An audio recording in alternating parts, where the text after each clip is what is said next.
Doctor Arshiya جبی Hyderabad سے تشریف لائی ہیں۔ معزز مہمانان خصوصی اور سامعین اکرام، چونکہ میری کتاب شارف صاحب کی تنقید سے متعلق ہے اور شارف صاحب پر میں نے یوں تو کئی پرچے لکھے بھی ہیں تنقید کے تعلق سے اور کئی سیمینار میں پریزنٹ بھی کر چکی ہوں، تو میں نے سوچا کہ کیوں نہ اس سیمینار میں، کیونکہ زیادہ تنقید پر پرچے پڑھے جائیں گے، اسی لیے میں نے اپنے مقالے کا موضوع شارف ردولوی کی خاکہ نگاری رکھا ہے۔ شارف ردولوی اردو ادب کے ایک معتبر ناقد ہونے کے ساتھ ساتھ ایک اچھے تخلیق کار بھی ہے۔ ان کی نثری تخلیقات میں خاکہ اور رپورتاژ اہمیت کے حامل ہیں۔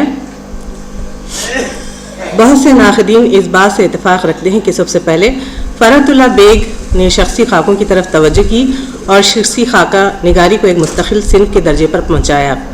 مرزا فرحت اللہ بیگ کے بعد لکھنے والوں میں خواجہ حسن نظامی، آغا حیدر حسن، مولوی عبدالحق، نثار احمد دہلوی، اشرف صبوحی، رشید احمد صدیقی، سردار دیوان سنگھ، مفتون، جوش ملیح آبادی، مالک رام اور شوکت تھانوی وغیرہ کے نام خاصی اہمیت رکھتے ہیں۔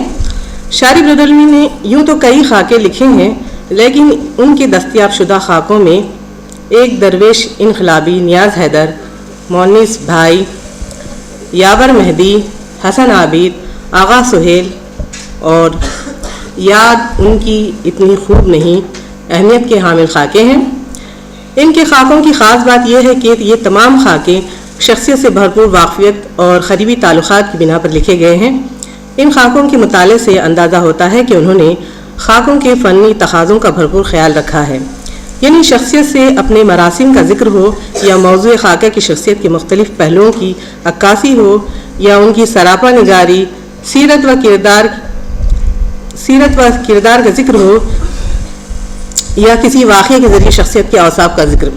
غرض وہ اختصار کے ساتھ خوبصورت لفظوں کے ذریعے کسی شخصیت کے خد و خال اور اوصاف کی یوں صورت گری کرتے ہیں کہ شخصیت کی ظاہری و باطنی تصویر ہمارے ذہن میں اجاگر ہو جاتی ہے۔ نیاز حیدر ایک اشتراکی لیڈر اور نامور شاعر تھے۔ مخدوم محی الدین، راج بہادر گوڑ اور حیدرآباد کے دیگر اشتراکی لیڈروں اور ترقی پسند شاعروں اور ادیبوں سے ان کے اچھے مراسم تھے۔ شارف ردولوی نیاز حیدر کی شخصیت سے بے حد متاثر تھے۔ انہوں نے اپنے خاکے ایک درویش انقلابی کے عنوان سے نیاز حیدر پر ایک عمدہ خاکہ لکھا ہے۔ اس خاکے میں انہوں نے نیاز کی سیرت و کردار کے بعض اہم پہلوؤں کے ذریعے ان کی شخصیت کی بھرپور عکاسی بھی کی ہے۔ نیاز حیدر سے شارف صاحب کی پہلی ملاقات 1955 میں لکھنؤ میں ہوئی تھی۔ موصوف سجاد ظہیر کی دعوت پر 3 تا 5 دسمبر کو لکھنؤ میں طالب علموں کی کنونشن میں تشریف لائے تھے۔ شارف ردولوی اس وقت ایم اے کے طالب علم تھے اور مذکورہ کنونشن کے محرک و سیکریٹری بھی۔ کنونشن کے سبھی مندوبین میں نیاز حیدر پہلے شخص تھے جو لکھنؤ پہلے پہنچ گئے تھے۔ کنونشن سے تقریباً 1 مہینہ پہلے نیاز حیدر سے شارف ردولوی کی ملاقات کے تاثرات کا ذکر کرتے ہوئے وہ لکھتے ہیں، ایک دن اب تاریخ یاد نہیں، لیکن نومبر کی کوئی تاریخ تھی، میں جب 10:30 یا 11 بجے دن میں بننے بھائی کے یہاں پہنچا تو ایک صاحب دھوپ میں کرسی ڈالے بیٹھے زور زور سے بننے بھائی سے باتیں کر رہے تھے۔ مجھے دیکھتے ہی بننے بھائی نے کہا کہ بھائی نیاز حیدر آ گئے، کنونشن تو کامیاب ہو گیا، دھیرے دھیرے سبھی لوگ آ جائیں گے۔ اور میں خوشی اور حیرت کے ساتھ نیاز حیدر کو دیکھنے لگا اور بچپن میں پڑھی ہوئی ان کی ایک نظم کے مصرے ذہن میں گونجنے لگے، جان ہماری جیسے ان کے دادا کی جاگیر، سمے بڑا گھمبیر۔ یہ نظم میں نے شاہراہ میں پڑھی تھی اور اس کے کئی مصرے اس وقت یاد تھے۔ یہ نیاز حیدر سے ہمارا پہلا تعارف تھا۔ آگے ان کے حلیے کا بیان کرتے ہوئے لکھتے ہیں، نیاز حیدر سفید کھدر کا کرتا پاجامہ پہنے تھے، اس پر سے ایک موٹی سی شال اوڑے ہوئے تھے، رنگ کالا لیکن چمکتا ہوا، ذہین اور تیز آنکھیں، کشادہ پیشانی، بلکہ یوں کہنا چاہیے کہ پیشانی اپنی حد سے تجاوز کر کے نصف سر سے بھی آگے پہنچ گئی تھی، کن پٹی اور پشت سر پر بڑے بڑے بال جن میں سفیدی جھانکنے لگی تھی، کلین شیو چہرہ، دبلا پتلا جسم، پہلی نگاہ میں متاثر نہ کرنے والی شخصیت، لیکن ذرا سی دیر کی گفتگو کے بعد محسوس ہوا کہ ان سے اچھا تو کوئی دوست ہی نہ ہوگا۔ اس پہلی ملاقات کے بعد نیاز حیدر سے ان کی ملاقاتیں روزانہ کا معمول ہو گئی اور نیاز حیدر کی شخصیت سے قریب ہوتے چلے گئے۔ نیاز حیدر بے نیاز شخصیت کے حامل تھے، انہیں اپنی پرواہ قطعی نہیں ہوتی، مگر وہ دوسروں پر سب کچھ نثار کر دیتے تھے۔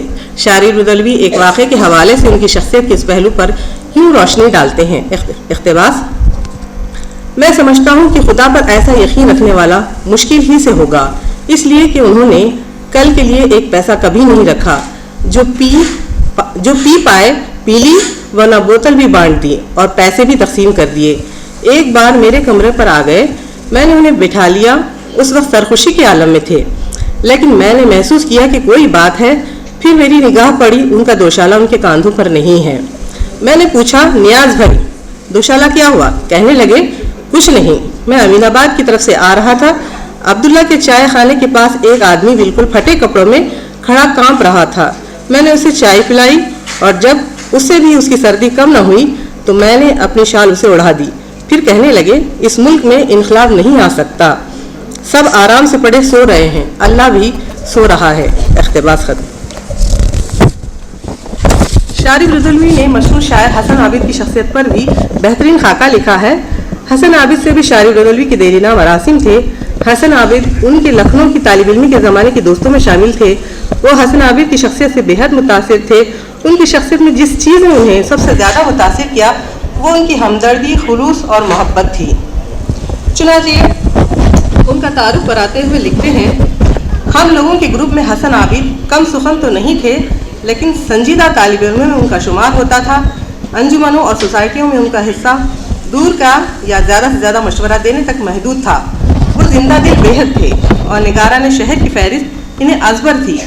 بڑے بڑے بال جنہیں کبھی ہاتھوں سے مخصوص انداز سے پیچھے کرتے، جاڑوں میں سیاہ شیروانی، کبھی پیدل اور کبھی پرانی سی سائیکل پر شام حضرت گنج اور اس کے بعد نوری ہوٹل میں امین آباد میں تقریباً روز نظر آتے۔ یہ نوری ہوٹل وہی ہے جہاں پر شارف صاحب کا خیام تھا، اس کے اوپر پہلی منزل پر وہ رہتے تھے، اور یہ نوری ہوٹل اس زمانے میں اس میں زیادہ تر ادیب اور شعراء شام کے وقت جمع ہوتے تھے اور چائے پر ادبی مباحث ہوتے تھے۔ باتیں مجاز کی طرح ذرا دانتوں کو دبا دبا کر جلدی جلدی کرتے، دوستوں کی مدد کے لیے ہر وقت تیار رہتے۔ یوں تو پورا گروہ ہی تنگ دست تھا، لیکن اس کے باوجود جب تک پیسے رہتے حسن عابد کو انہیں خرچ کرنے یا کسی کو دینے میں کوئی عذر نہ ہوتا تھا، جبکہ یہ معلوم تھا کہ دیے ہوئے پیسے کبھی واپس نہیں ملیں گے، لیکن دوسروں کو تکلیف میں کبھی نہیں دیکھ پاتے، خواہ ان کا مخالف ہی کیوں نہ ہو۔ ذرا کسی مصیبت میں دیکھا اور دل بھر آیا۔ اقتباس ختم۔ شاعری رودلوی کا ایک اور خاکہ مونس بھائی کے عنوان سے ہے، جو پروفیسر مونس رضا کی شخصیت پر ہے۔ ایسے بہت سے خاکے ہیں، لیکن چونکہ انہوں نے وقت کم دیا ہے اس لیے میں اسے چھوڑتی ہوں۔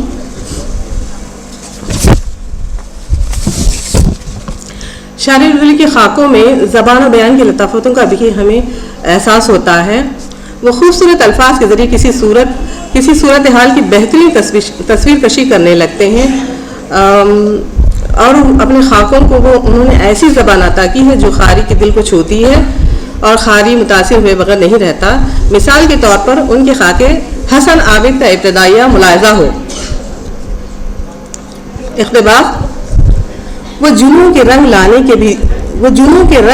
کے دن بھی تھے، سارا لکھنؤ جیسے مہک رہا تھا، معلوم نہیں رنگ و نکھت کا یہ جوش شفق کے حسن و رنگ کی طرح غروب آفتاب کی علامت تھا یا کچھ اور، لیکن وہ رنگ پھر دیکھنے میں نہ آیا، جیسے جانے والے اسے سمیٹ لے گئے۔ اس وقت لکھنؤ شہر نگاراں تھا، شہر ادب تھا، اس کا ہر شعبہ اپنی رانائیوں کے عروج پر تھا۔ یونیورسٹی، حضرت گنج، امین آباد اور وکٹوریہ اسٹریٹ اس کے عناصر اربع تھے، اور شعر و شاعری، مشاعرے، نشستیں اور مباحثے ان عناصر کی روح۔ نوواردان کوچے دلدار غزلوں کے سہارے اس تک اپنی بات پہنچاتے، نظم اور غزل لکھنا بزم شعر میں جانا اسی سے بات کرنے کا یہ بہانہ تھا۔ اقتباس ختم۔ اس تمہید سے زبان و بیان پر ان کی قدرت کا اندازہ ہوتا ہے۔ ان کے بیشتر خاکوں میں دلکش نثر کی خوبیاں جگہ جگہ ملتی ہے۔ مثال کے طور پر لکھنؤ یونیورسٹی کی عمارت کی انہوں نے بہترین منظر کشی کی ہے، اس کی ایک مثال یہاں پیش کرتی ہوں۔ میرے خیال میں اب لکھنؤ یونیورسٹی کی وہ عمارت ویسی نہیں ہوگی جیسے پہلے تھی اس زمانے میں۔ اس کی تصویر کشی کرتے ہوئے لکھتے ہیں، لکھنؤ یونیورسٹی کی خوبصورت اور نازک برجوں والی عمارت کی پہلی منزل کے مشرقی گوشے کے ایک بڑے کمرے میں شعبہ اردو تھا، جس کے دونوں طرف کشادہ خوبصورت اور طویل برآمدے تھے۔ شعبہ اردو کی ایک طرف آبنوسی رنگ کی لکڑی کا بہت خوبصورت چوڑا زینہ اور دوسری طرف ایک لمبا کمرہ جس میں فارسی کی کلاس ہوتے تھے اور جس میں عام طور پر ڈاکٹر نذیر احمد صاحب بیٹھے اپنے طالب علموں کا انتظار کرتے تھے۔ شعبہ اردو کے سامنے عمارت کے مغربی حصے کو جوڑنے والی کھلی چھت تھی، جہاں سے یونیورسٹی کا وسیع میدان، نیچے کے کلاس روم، ڈپارٹمنٹ اور خاص طور پہ جامن کے پیڑ کے برابر چکھوں والا وہ کمرہ جو لڑکیوں کا کامن روم تھا دکھائی دیتا تھا۔ یہ کھلی چھت شعبہ انگریزی اور شعبہ تاریخ کو شعبہ اردو و فارسی، شعبہ عربی اور سنسکرت سے جوڑتی تھی، اور ہر گھنٹے پر 50 طلباء و طالبات اپنے ایک کلاس سے نکل کر دوسرے کلاس میں جانے کے لیے اسی چھت پہ سے گزرتے تھے اور لالا و گل کے ساتھ پیرہن کی رنگینیوں کا بھی لطف اٹھاتے۔ اقتباس ختم۔